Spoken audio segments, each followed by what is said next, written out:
SpaceX launches Falcon 9 rocket from Cape Canaveral with 23 Starlink satellites.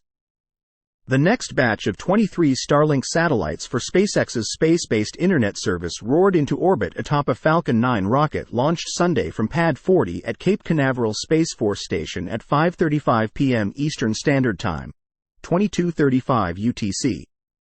SpaceX had earlier announced a 4-hour launch window that opened at 4 p.m. Eastern Standard Time, 2100 UTC, but it needs to clear the way for the inaugural launch of United Launch Alliance's Vulcan rocket from neighboring Pad 41. The rocket was only raised upright on the launch pad at around 1 p.m. Eastern Standard Time, leaving crews racing to meet the new target launch time of 5:35 p.m. Eastern Standard Time. SpaceX's vice president of launch said in a post on the social media network X, it was a new Falcon record for total time from hangar rollout to launch. 6 hours, 33 minutes. The company has set the objective of launching 144 Falcon missions this year. To date, it has flown 3 successful missions in 2024.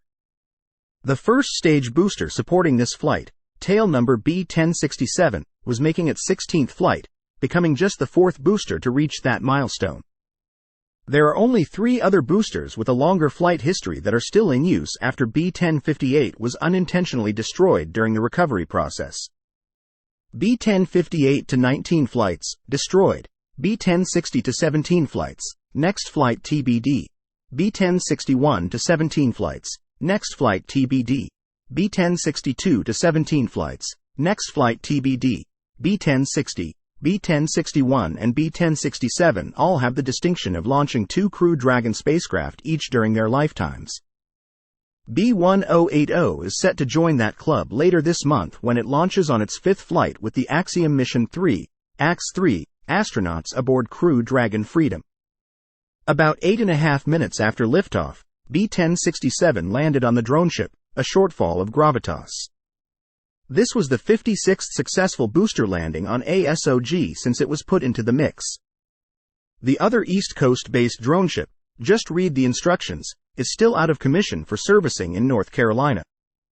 SpaceX confirmed a successful deployment of the 23 Starlink V2 mini satellites just over an hour into flight. The next SpaceX mission on deck is the Starlink 7-10 flight, set to launch from Space Launch Complex 4 East, SLC-4E, at Vandenberg Space Force Base on Tuesday, January 9, with a window that opens around 9 p.m. Pacific Standard Time, 12 a.m. Eastern Standard Time, 0500 UTC on January 9.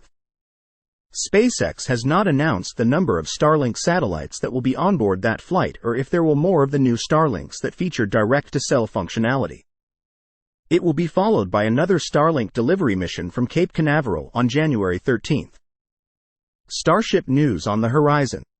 The launches come as news regarding SpaceX's Starship rocket is set to be on the horizon. Just over a week ago on his social media site, X, SpaceX founder Elon Musk said he would be giving a company talk to SpaceX employees to mark their 2023 accomplishments and discuss the year ahead. Recently, during an unrelated livestream on X, Musk stated that the talk would likely take place on Thursday, January 11, and would include updates on the company's Starship rocket. If this happens, it would mark the first substantial update on the pivotal launch program since the second integrated flight test launched from Starbase in southern Texas in November. There has been a flurry of activity at the development and launch site in recent weeks, including the test firings of both Ship 28 and Booster 10. SpaceX referred to them as the Flight 3 Starship and Flight 3 Super Heavy Booster respectively in social media posts. SpaceX said in posts that a single engine was fired on the Starship upper stage, demonstrating a flight-like startup for an in-space burn. Following the test firings, eagle-eyed viewers spotted SpaceX testing the payload bay door on the Starship, potentially indicating that this next mission could include some kind of payload. The forthcoming announcement from Musk will come on the heels of another marquee event next week that could concern the rocket.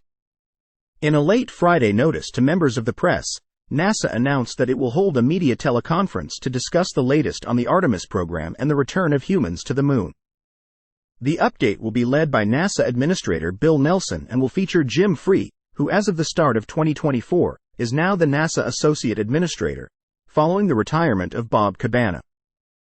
Catherine Corner, Associate Administrator for the Exploration Systems Development Mission Directorate, and Amit Kashatria, the Deputy Associate Administrator for the Moon to Mars program, will also be participating.